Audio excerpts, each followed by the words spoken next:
Marcus Thorne ruled from the top floor like a king in a fortress, untouchable, unreadable, and never questioned. Meetings started when he walked in and ended when he stood up. Eyes dropped when he passed. No one dared challenge the man who built a billion-dollar empire from nothing but sheer will and unrelenting control. He wasn't loud. He didn't need to be. His silence cut sharper than commands. A single look could kill an idea, freeze a room, or crush a career. People feared him, and that's exactly how he liked it. Down in the lower floors, interns buzzed like ghosts. They fetched coffee, took notes, got blamed when things broke, and were forgotten as soon as they left the room. Among them was Arya Lane. Broke, unknown, and technically overqualified. She wore the same 2 pairs of shoes all week, skipped lunch most days, and moved with a quiet precision that no one noticed. She didn't speak unless spoken to. She fixed formatting errors in executives' decks without being asked. When the conference room tech failed, she repaired the HDMI switch while others scrambled. She remembered everyone's coffee orders, but no one remembered her name. Even her ideas, when whispered to louder interns, got stolen and paraded as someone else's brilliance. She saw everything. She just didn't say anything. It wasn't just the way they overlooked her, it was the waste. Numbers didn't add up. Shipments showed on records that never arrived. Bonuses approved for departments that hadn't hit target. It was subtle, buried in footnotes and buried deeper in indifference. She flagged one to a manager. He smiled, nodded, then tossed the report in the trash as soon as she turned. Every mistake, every inconsistency, it all pointed to something bigger. But no one wanted to see it. They were too busy staying quiet and staying safe. One morning, while wiping down a whiteboard after a late meeting, Arya overheard a VP laughing about expensing a $12,000 strategy retreat to a non-existent department. They joked about how Marcus never checked below the top sheet. That's when she realized, it wasn't just negligence. It was strategy. Someone was stealing right under the CEO's nose. And no one, not even Marcus, seemed to notice. The next day, she was blamed for a report being late. One she hadn't even touched. In front of the entire floor, the senior analyst lit into her. No one defended her. Marcus walked by as it happened. He didn't say a word. Just watched. Then kept walking. That night, she didn't go home. She stayed. She printed files, pulled old ledgers, cross-checked data across years. Patterns emerged. Names repeated. Projects that made no sense. Money that vanished. And behind it all, silence. Willful, expensive silence. She put it all in a folder. Titled it Things No One Bothered to See. And she waited. Let me know if you'd like me to continue with Section 2, F, or turn this into a voiceover-ready script, F. Arya didn't plan to explode. But when Marcus blamed the interns for the company's declining numbers in front of the entire board, something snapped. She stood up, folder in hand, eyes locked on him like a loaded weapon. You want to know what's killing your company? Try looking down for once. Gasps cut through the room. She didn't stop. 4 months, I've watched your top executives siphon money through ghost departments, fake retreats, and inflated budget. You're so obsessed with control, you never notice they're using your name to steal from your empire. She dropped the folder on the table. Pages spilled out, records, signatures, timelines. The silence was suffocating. No one moved. Not even Marcus. She turned and walked out. No apology. No fear. Done being invisible. Hours passed.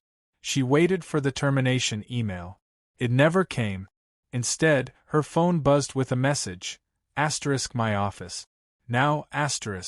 She stepped inside expecting fury. What she saw was calculation. Marcus wasn't angry. He was intrigued. For the first time, someone had told him the truth, and made it stick. How long have you known? He asked. Long enough to know you're not looking at the right people. He stared at her, cold and focused. Then he said 4 words no one in the company ever expected to hear. Walk me through it. Over the next hour, she dismantled his illusion piece by piece. She showed him the numbers, the fake departments, the mismatched timestamp. It wasn't just a mistake, it was a long game. Played by people close to him. Trusted by him. He didn't interrupt. He listened. When she finished, he nodded once. Not in approval, but in recognition. She was no longer invisible. The next morning, without announcement, her ID badge granted her access to the executive floor. Let me know if you're ready for Section 3F, or want to see this adapted into a voiceover script F. Her title didn't change. No promotion, no official announcement. But suddenly doors opened. Systems unlocked. Files that were once restricted now loaded with a single click. Marcus didn't explain. He just gave her a list. Departments, people, projects, every one of them touched by the fraud she had exposed. He didn't ask for opinions. He gave her access, and that was enough. She moved quietly like always. No one noticed the intern slipping into financial archives, requesting logs, auditing past vendor contract. She asked questions that sounded innocent but weren't. She flagged discrepancies without pointing fingers, just enough to watch who panicked. Meanwhile, Marcus watched her closely, not just for what she found, but how she operated. No ego, no need for attention, just relentless precision. She saw what others missed. Security footage looped at the wrong intervals.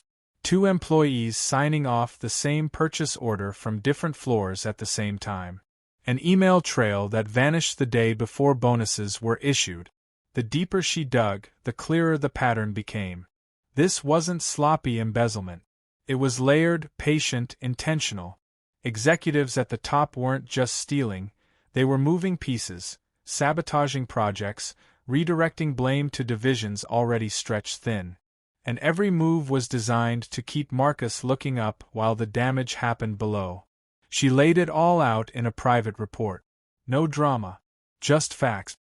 He read it in silence, then looked at her differently. Less like a subordinate, more like an ally. Still, she noticed the shift. Conversations stopped when she walked into a room. One manager accidentally left a USB behind, wiped clean within hours. She knew eyes were on her now. The right ones. And the wrong ones. Then, someone deleted one of her audit files mid-review. She didn't flinch. She just printed 2 more copies and locked one in Marcus's drawer. Let me know if you'd like to keep going with Section 4F, or if you want help turning this into a voiceover script F. Things started to break. An internal memo leaked, blaming Marcus for budget shortfalls and project delays. Anonymous sources accused him of favoritism, pointing to his sudden interest in an intern with no credentials. The whispers turned into meetings. Off-the-record conversations. A quiet movement to remove him. Arya traced the leak within hours. It came from the office of his most trusted advisor, Lewis, a man who'd been with Marcus since the beginning. The memo was just one piece. Lewis had built a narrative over months. Marcus was losing his grip, distracted, reckless. The board was listening. Arya told Marcus. He didn't believe her at first. Then she showed him the data. Timelines. Emails. Flags that had been disguised as update. He said nothing. Just stared at the floor for a long time. She didn't press. She knew what it meant to realize someone you trusted was holding the knife. Attacks escalated. Arya's system access was restricted. Files vanished. Her apartment was broken into, nothing stolen, but everything touched. A message. Marcus pulled her into a side room the next morning. "You're a target now," he said. She just nodded. The pressure mounted. One of her key sources stopped replying. Another was suddenly fired.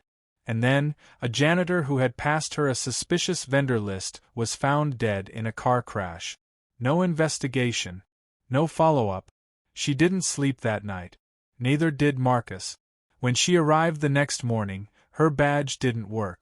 She stood there, ignored by security, while board members walked by pretending not to see her. Inside, a vote had started. Outside, she watched. Then, at 9:03 a.m., the doors opened.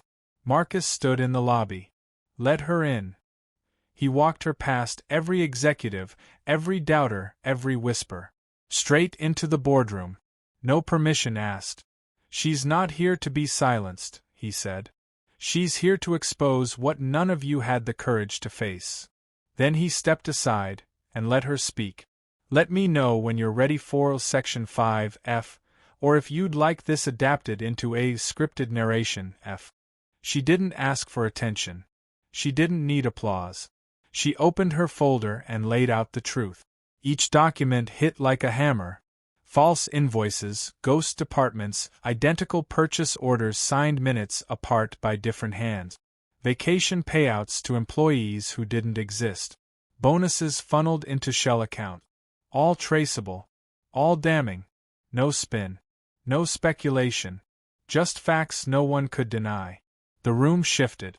Some board members leaned in. Others looked away. One tried to interrupt. She didn't stop. Just flipped the next page. Showed how Lewis rerouted funds through a consulting firm he co-owned. How he delayed projects on purpose. How he fed Marcus half-truths and manufactured crises so he could quietly consolidate control. She dropped the last sheet. This wasn't negligence. It was architecture. No one moved. Then Marcus stood.